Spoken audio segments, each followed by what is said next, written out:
E aí vamos entrar aqui no level segundo. Vê isso daqui, esse caso, acho que vocês devem ter visto. Em frente à creche, lá que sofreu o ataque, lá em Blumenau, né? O ataque em frente à creche, lá em Blumenau, Santa Catarina, a creche Cantinho Bom Pastor, essa tal de Edna Esmeraldino, que se autodenominou como doutora em psicanálise clínica, vocês devem ter visto isso. Ela deu uma entrevista, é incrível como a grande mídia dá voz para esse tipo de coisa. Vamos ver o que ela falou aqui rapidamente, vamos ver aqui o... Estamos aqui em Blumenau com a Edna Esmeraldino, ela é psicanalista.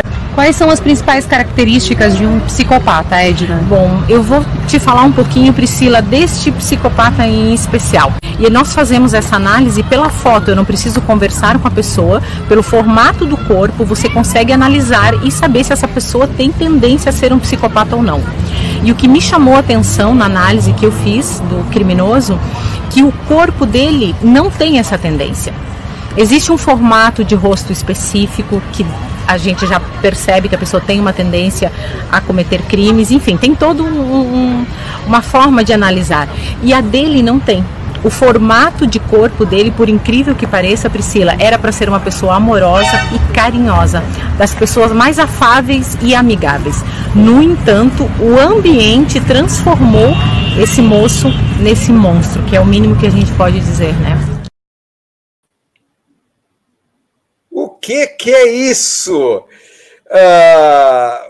O que é? Ela se diz doutora em psicanálise clínica, tal, ou algo que o valha. Não sei se vocês perceberam o que ela falou aí. De repente, o formato do rosto, o corpo, determina se o cara pode ser criminoso ou não. O que é isso? É uma coisa do século XIX, para ver, olha, Santa Catarina...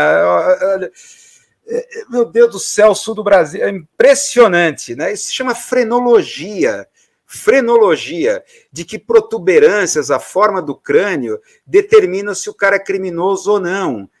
A frenologia, cujo grande nome é aqui Cesare Lombroso. Não sei se vocês já ouviram falar desse cara. Cesare Lombroso, está aqui.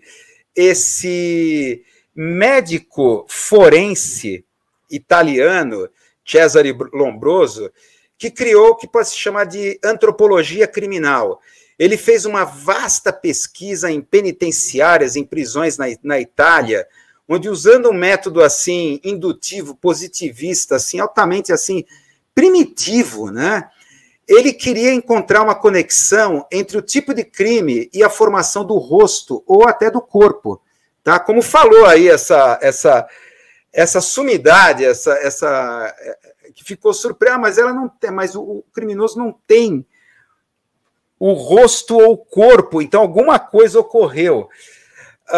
Isso aqui é uma pseudociência, né? Até o Allan Kardec acreditava. A diferença do Allan Kardec para o Cesare Lombroso é que o Allan Kardec achava que a gente deveria ter compaixão, porque eles são pobres espíritos que ainda têm que evoluir. Então tem que passar por várias reencarnações. O Cesare Lombroso não, tem que mandar para a cadeia, ou tem que matar mesmo. Porque você poderia... É tipo assim, não sei se alguém vai lembrar dos precogs, no Minority Report, aquele filme lá do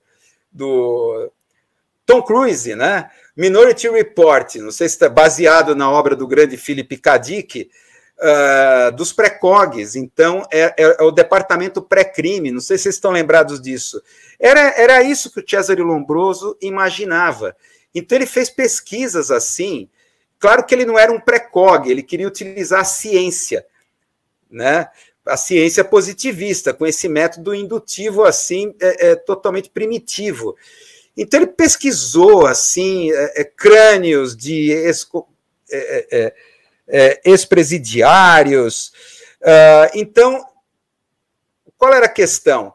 A polícia, tendo em mãos esse verdadeiro atlas, ele fez um verdadeiro atlas de frenologia, onde, por exemplo, a distância entre os olhos, o tamanho do nariz, a formação da orelha, protuberâncias do crânio, determinava se o cara ia ser assassino, homicida, estuprador, punguista, sei lá, e assim por diante. Então, dessa forma, tipo pré-cog, a polícia já enquadraria essa pessoa. Olha, você não matou ainda ninguém, mas um dia você vai matar. Por quê? Porque a tua formação craniana diz isso. Então, você vai ser enquadrado, sei lá. Tipo pré-cog, o departamento pré-crime.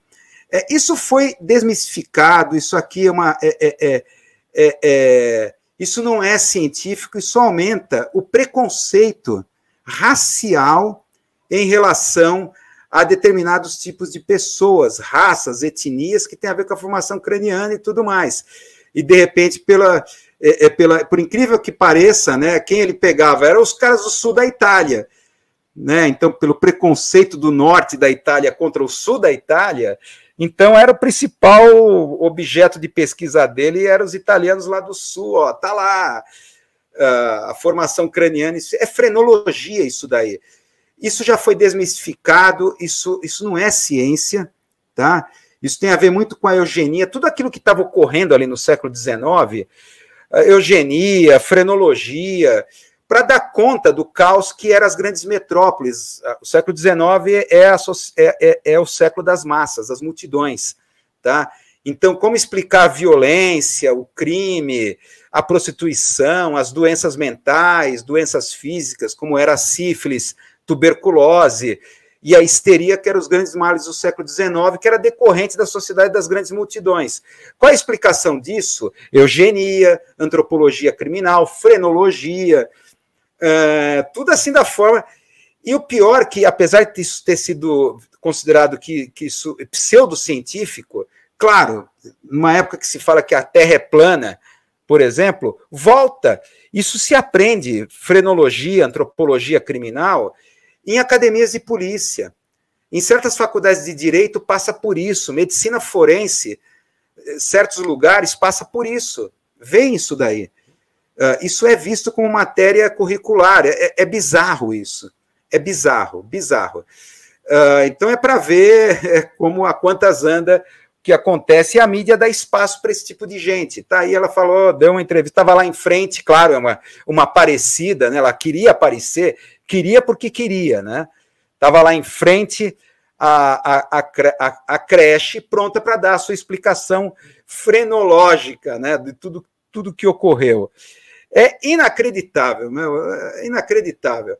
É coisa do pós-moderno, né? Não existe mais futuro, é voltar para o passado. Cansei de ser sexo e volto para os anos 80, e essa suposta doutora em psicanálise aí volta para o século XIX, como também a teoria da Terra plana é do século XIX também, né? Nossa Senhora. Para a gente avançar aqui a nossos comentários aleatórios, olha isso daqui. NASA cria habitat